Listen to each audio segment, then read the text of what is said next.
രണ്ടാമത് സമാധിയത്തിന് ശേഷം ഈ മരണം രജിസ്റ്റർ ചെയ്തിട്ടുണ്ടോ? അതിനെ കുറിച്ച് പറയാം,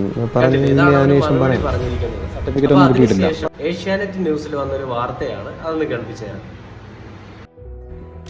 നെയ്യാറ്റിൻകരയിൽ തന്നെ ഒരു ദുരൂഹത ഉയർത്തിയ മരണത്തിന്റെ വാർത്തയിലേക്കാണ്. നെയ്യാറ്റിൻകര ഗോപന്റെ മരണ സർട്ടിഫിക്കറ്റ് ആവശ്യപ്പെട്ട് കുടുംബം.